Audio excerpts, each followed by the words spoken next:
Hi, Veena's magic കിച്ചണിലേക്ക് ഏവർക്കും സ്വാഗതം. എല്ലാവർക്കും സുഖം തന്നെയാണല്ലോ അല്ലേ?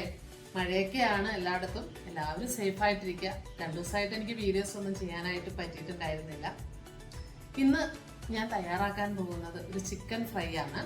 നമ്മുടെ ചിക്കൻ 65ന്റെ ഒരു സിമിലാരിറ്റി ഉണ്ട്, എന്നാൽ ചെറിയ ഇൻഗ്രീഡിയൻസിന്റെ ചെറിയ വ്യത്യാസങ്ങളൊക്കെ വരുത്തിക്കൊണ്ടാണ് നമ്മൾ ഇന്ന് തയ്യാറാക്കുന്നത്. ചിക്കൻ ഫ്രൈ എങ്ങനെയാണ് തയ്യാറാക്കുന്നത് നോക്കിയാലോ? വാ.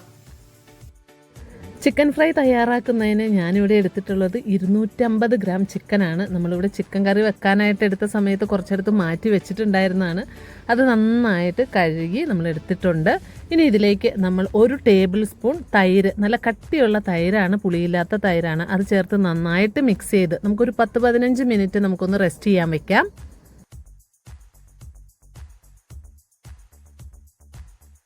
ഇനി ഇതിലേക്ക് നമ്മൾ 1 ടീസ്പൂൺ മുളക് പൊടി, 1 ടീസ്പൂൺ മല്ലിപ്പൊടി, 1/2 ടീസ്പൂൺ ജീരകം പൊടിച്ചതാണ്, നമ്മുടെ സാധാ ജീരകമാണ് പൊടിച്ചത്, അത് ചേർക്കുന്നുണ്ട്. പിന്നെ നല്ല കളറിന് വേണ്ടിയിട്ട് 1 teaspoon Kashmiri chilli, 1 teaspoon garam masala, 1 teaspoon ഇഞ്ചി വെളുത്തുള്ളി പേസ്റ്റ്, അതുപോലെ തന്നെ ആവശ്യത്തിനുള്ള ഉപ്പ് കൂടി ചേർത്തിട്ട് നമുക്ക് നന്നായിട്ട് മിക്സ് ചെയ്യാം. നന്നായിട്ട് തിരുമ്മി യോജിപ്പിക്കുന്നുണ്ട്. ഇനി നമുക്കൊരു അരമണിക്കൂർ റെസ്റ്റ് ചെയ്യാൻ വെക്കാം. ഇനി നമുക്ക് ചിക്കൻ ഫ്രൈ ചെയ്തെടുക്കാം. അതിനായിട്ട് ഞാനിവിടെ ഒരു ചീനച്ചട്ടിയാണ് അടുപ്പിൽ വെച്ചത്. അത് ചൂടാവുമ്പോൾ അതിലേക്ക് നമുക്ക് എണ്ണ ഒഴിച്ചു കൊടുക്കാം. ഞാനിവിടെ സൺഫ്ലവർ ഓയിലാണ് എടുത്തിട്ടുള്ളത്. വെളിച്ചെണ്ണയിൽ ചിക്കൻ വറക്കുന്നതാണ് ഏറ്റവും നല്ലത്. നല്ല രുചിയായിരിക്കും വെളിച്ചെണ്ണയുടെ ആ ടേസ്റ്റൊക്കെ വരുമ്പോൾ. ഇപ്പോൾ വെളിച്ചെണ്ണയ്ക്ക് നല്ല സ്വർണ്ണത്തിൻ്റെ വിലയാണ്, വില കൂടിയിരിക്കുന്ന സമയമാണ്. നമ്മളിവിടെ സൺഫ്ലവർ ഓയിലാണ് എടുത്തിട്ടുള്ളത്. നിങ്ങൾ വെളിച്ചെണ്ണയിൽ പാകം ചെയ്യുകയാണെങ്കിൽ അതായിരിക്കും ഏറ്റവും നല്ലത്. ഇനി നമുക്ക് 1 മിനിറ്റ് നമ്മൾ ഹൈ ഫ്ലെയിമിലാണ് നമ്മൾ സ്റ്റൗ ഓണാക്കി വെച്ചിരുന്നത്. നമുക്ക് എന്നിട്ടൊന്ന് മീഡിയം ഫ്ലെയിമിലേക്ക് മാറ്റണം. 1 മിനിറ്റിന് ശേഷം മാത്രം നമ്മൾ ഈ ചിക്കൻ പീസുകൾ മറിച്ചിട്ട് കൊടുത്താൽ മതി. നമ്മൾ എണ്ണ ഒഴിച്ചു കൊടുക്കുമ്പോൾ ചിക്കൻ പീസുകൾ നന്നായിട്ട് മുങ്ങിക്കിടക്കുന്ന രീതിയിൽ തന്നെ നമ്മൾ എണ്ണ ഒഴിച്ചു കൊടുക്കണം. നമ്മൾ ഒരു സൈഡ് തന്നെ കുറേ നേരം ഫ്രൈ ആയിട്ട് നമ്മൾ മറിച്ചിട്ട് അടുത്ത സൈഡ് മുരിക്കാനായിട്ട് നിൽക്കണ്ട. നമ്മളിങ്ങനെ ഇളക്കിക്കൊണ്ട് തന്നെ ഇരിക്കണം. എന്നാലാണ് എല്ലാ വശവും ഈക്വലായിട്ട് നമുക്ക് ഫ്രൈ ആയിട്ട് കിട്ടുകയുള്ളൂ.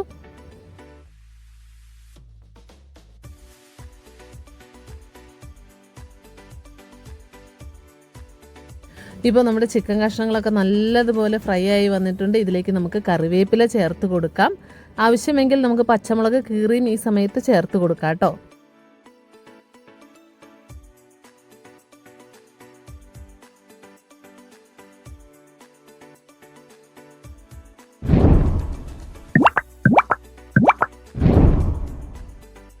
ഇനി നമുക്ക് ഈ ചിക്കനെല്ലാം കോരിയെടുക്കാം. ബാക്കിയുള്ള ചിക്കനും നമുക്ക് ഇതുപോലെ തന്നെ ഫ്രൈ ചെയ്തെടുക്കാവുന്നതാണ്. വീട്ടിൽ ചിക്കനൊക്കെ വാങ്ങുന്ന സമയത്ത് എൻ്റെ മോൻ ഇളയ ആൾ അതിൽ നിന്ന് കുറച്ച് പീസുകളൊക്കെ എടുത്ത് ഫ്രീസറിലേക്ക് കയറ്റും. അപ്പോൾ തന്നെ അവൻ എന്തെങ്കിലുമൊക്കെ ഉണ്ടാക്കാൻ ഭയങ്കര ഇഷ്ടമാണ് എൻ്റെ ഇളയ ആൾക്ക്, ഇതുപോലെ എന്തെങ്കിലും റെസിപ്പികളൊക്കെ പരീക്ഷിക്കാനായിട്ട്. അപ്പോൾ അങ്ങനെ മാറ്റി വെക്കുന്ന ചിക്കൻ കൊണ്ടാണ് നമ്മളിപ്പോൾ ഈ വീഡിയോ ഒക്കെ എടുക്കുന്നത്.